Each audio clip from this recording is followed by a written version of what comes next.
Pero eu creo que na miña intervención, en ningunha declaración pública feita por este grupo parlamentario, nunca dixemos que Tesolar pechara por culpa do Goberno da Xunta de Galiza. E vou facer unha declaración de principios. Foi culpa do bipartito. Tesolar pechou no ano 2013 por culpa do bipartito. Xa, quero dicir, eu sobre iso xa non vou discutir.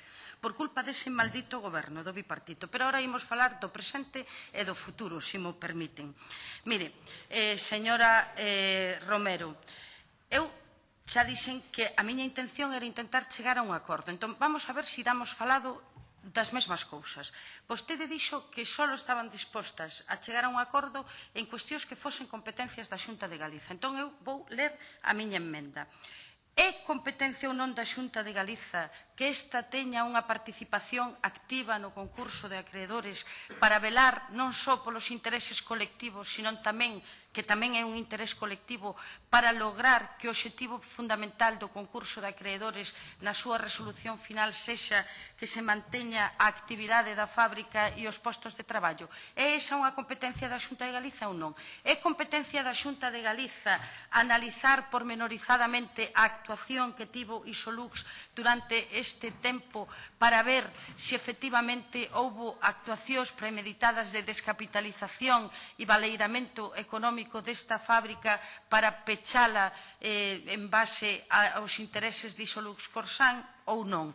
É competencia da Xunta de Galiza, señora deputada do Partido Popular, saber si ese deterioro que incluíu Isolux de 47 millóns de euros para no exercicio 2012 da fábrica, tendo xa a previsión de pechala e vendela, é unha maniobra premeditada para descapitalizar a fábrica ou non.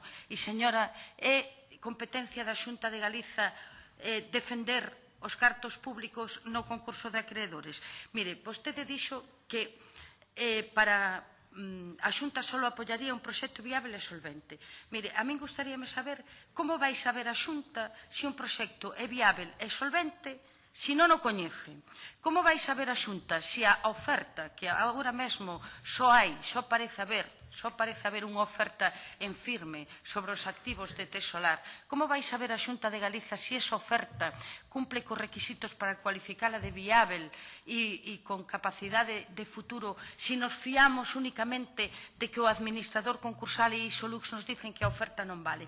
Por que a Xunta non é competente para iniciar un proceso de interlocución directo cos posibles ofertantes e con este en concreto para que nos poñan riba da mesa os galegos? Isto é o que temos, isto é o que estamos dispostos a facer, isto é o que queremos facer con Isolux Corsán con Tesolar, e que a Xunta diga, mire, analice se iso é viable ou non é. Dígame en que parte desto que lle estamos pedindo non é competente a Xunta de Galiza, señora deputada. Mire, a respecto da súa iniciativa, nós podemos, señora Romero, incluso estamos dispostas a retirar a nosa iniciativa e tomar como base para o posible acordo a súa.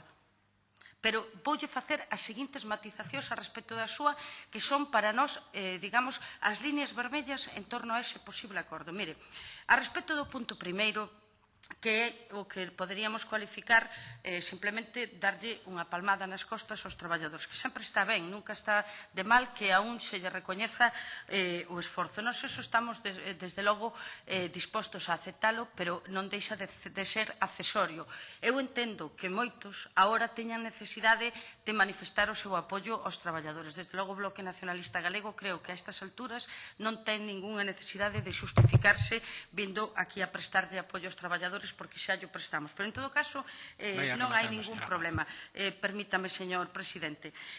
Despois, no segundo punto, vostede dice que respectando o procedimento establecido se apoia aos representantes dos traballadores. Mire, nós aí temos, digamos, dúas matizacións que facer. Primeiro, nós non estamos de acordo con que teña que ser respectando o procedimento establecido pola administración concursal. Respectando a lei concursal, sí.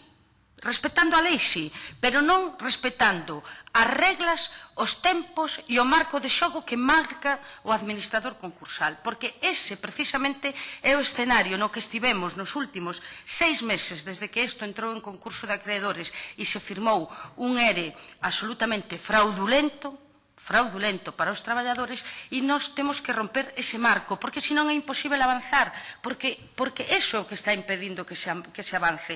Respetar o marco, os tempos e o campo de xogo que marca o administrador concursal. E segundo, señora, quereríamos matizar o tema dos representantes dos traballadores, porque aquí hai, solo por parte de Isolux e do administrador, solo se recoñece a unha parte como lexítima representante dos traballadores. E aquí nos quereríamos, en todo caso, incluir que sexa coa representación dos 170 traballadores. A respecto do punto terceiro, vostede di que a Xunta faga as xestións precisas poñendo os mecanismos axeitados. Hasta poderíamos aceptar esa indefinición do que lle estamos pedindo á Xunta de Galiza. Pero claro, é que despois di que para que a Xunta faga esas xestións se ten que dar un novo escenario económico para a empresa tesolar. Señora portavoz do Grupo Popular, vostede cree que ese escenario se vai dar espontaneamente? Non cree que a Xunta de Galiza debera implicarse, entendendo as limitacións que vostedes non queren intervir na economía, nós desde logo apoiamos directamente que se nacionalice, vale, pero aceptando que vostedes eso non o van a aceptar, aceptando eso, non habería que decirlle á Xunta de Galiza que se implique de algunha forma, que catalice de algunha forma ese novo escenario a través dunha actuación directa coas posibles ofertas para que se produzca ese novo escenario. Porque, señora deputada, señores deputados do Partido Popular, todos e todas sabemos que ese escenario non se vai producir espontaneamente e, desde logo, non se vai producir se esperamos que sexan os culpables da situación os que procuren ese novo escenario. E, finalmente, a respecto do punto 4, tamén o aceptamos, pero eu quería aquí facerlle unha observación. Dúas observacións máis ben. Mire, nós aceptamos que se realicen os procedementos oportunos para recuperar os cartos públicos investidos nesta fábrica, pero a este respecto teño que dicirlle primeiro que a Xunta de Galiza, que nós saibamos, non fixo nada en contra do dictame do administrador concursal que non cualifica eses créditos como privilexiados, polo tanto non son créditos que estén recoñecidos contra a masa activa dentro do concurso, polo tanto non están garantizado o seu cobro.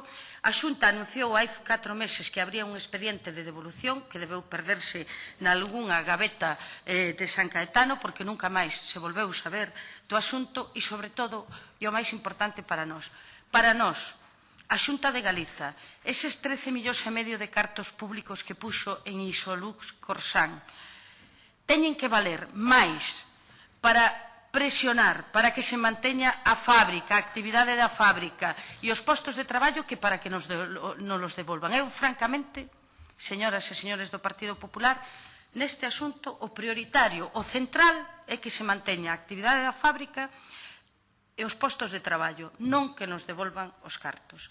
En base a esas premisas temos prácticamente varias horas desta mañá hasta que se produza a votación para intentar chegar a un acordo, o que nós, desde logo, xa lle dixen que estábamos absolutamente abertos, pero que estas teñen que ser un pouco marco, que a Xunta ten competencias. Nós non lle estamos dicindo á Xunta de Galiza que a nosa iniciativa nin que a nosa emenda que nacionalice Tesolar. Non dixemos eso en ningún momento, pero sí que no ámbito do concurso de acreedores e tamén no ámbito das competencias da Xunta de Galiza que faga todas as actuacións que permitan que ao final non sexa o que xa está escrito por algúns, que fagan que se dilate o máis posible o proceso judicial para dar tempo a buscar unha solución e que a Xunta, por suposto, se implique no ámbito das súas competencias e sin pedirlle que sean vostedes bolcheviques na procura de que haxa ese novo escenario económico do que vostede fala, pero que non se vai producir espontaneamente.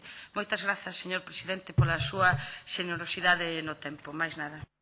Amplia xenerosidade. Ten a palabra polo Grupo Popular a señora Romero. Moitas gracias, señor presidente. Ben,